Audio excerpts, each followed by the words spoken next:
Hi, I'm Kevin. You're in my kitchen, and today we're going to use cilantro 3 ways, and one of them is going to get you drunk. It's kind of. What are you doing? What are you doing? Nothing. Fix your face. What's wrong with it? The way it looks. Crap.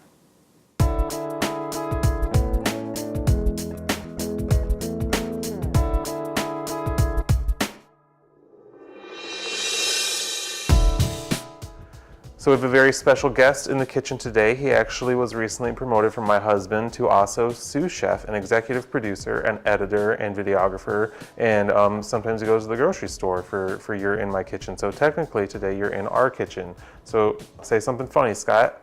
Hi. That's how he does that. So our friend Tanya is coming to visit this weekend, and she loves cilantro and also vodka. Well, I'm not really sure which one more. Probably the vodka. Probably the I mean, just based on the sheer quantity of the two things that we've seen her consume in any given day. So we thought we were going to have her here all weekend long, and we wanted to come up with a couple fun ways to use cilantro throughout the entire weekend when we're snacking and cooking, and of course when we're drinking. So what we're going to do today, Scott is going to prepare a cilantro jalapeno hummus. What do you think about that? I think that sounds fantastic. Yeah, and I'm gonna make a cilantro and mint chutney. We have an army of mint in the garden right now, so it'll be a good way to use some of that. So between those two things, we'll have a good snack to use with carrot sticks or pita bread or whatever the case might be. And then whenever Tanya's here, we like to cook, and we like to cook Indian food. So the chutney along with some naan, maybe some grilled pizza. We'll throw it on there too. Will be a lot of fun. And then to cap all that off, we're going to come up with a special cocktail today that we'll have ready for her. We'll have the recipe down by the time she gets here in a couple days. So today I'm going to be making jalapeno cilantro hummus. There are three things that I love about hummus. First of all, it tastes great.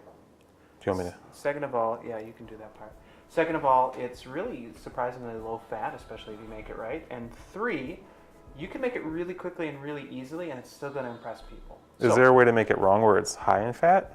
Yes, definitely there are ways of making it wrong so that it's high in fat. I think I like that kind. Yeah, cheese is not usually an ingredient in most hummuses, but it is also delicious.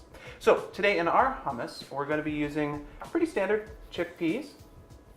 We're going to be using some cilantro. Now we found this recipe, and both of us really love the flavor of cilantro. We've already established that Tanya loves it even more. As a matter of fact, she's prone to violence if she doesn't get enough cilantro flavor. So we're going to add almost double the amount of cilantro that the original recipe called for. And then for an even fresher, brighter flavor, jalapenos and some fresh garlic. Now if you don't have fresh garlic, you can of course use powdered garlic, but it's going to have a slightly less fresh, less summery flavor. And let's be honest, I'm going to judge. Yeah, don't use garlic powder. I don't know why you recommended that. I don't either. Also going to make a cilantro mint chutney. Now, if you've never made a chutney or had a chutney before, they can be a little bit confusing because there's some like an apple or a mango chutney that are really chunky.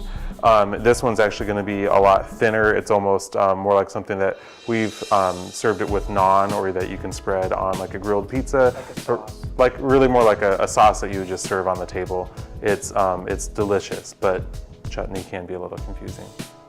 It's technically a family of condiments. That's true. That's a broad term. Very well.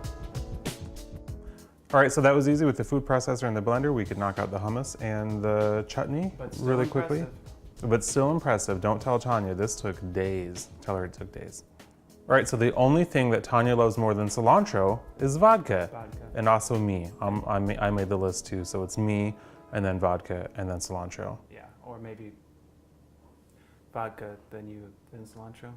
No, I just checked, that's the order. Oh, okay. So on the best part of all of it, and as the best part of all of it, I also thought of a way to bring that cilantro flavor and that love of vodka into a martini. What we're gonna do is take some Absolute cilantro. Now, if you've never had it before, I know it can sound a little bit strange at first. It's at cilantro and lime flavored. It's delicious. I actually think it's great just on the rocks or in a straight up martini, or mixed with some soda or tonic, to be honest. But really, how many times can you watch me just drink a glass of vodka?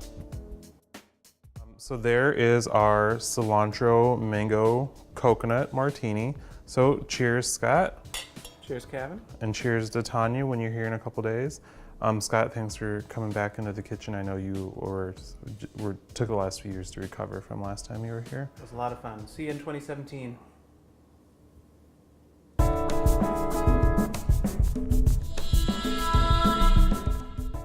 Hey, there's cucumbers from the garden there. Can we do cucumbers with the cilantro vodka? I think that would be delicious. Oh, you probably should have thought of that before we filmed this whole thing. No, kids, watch this.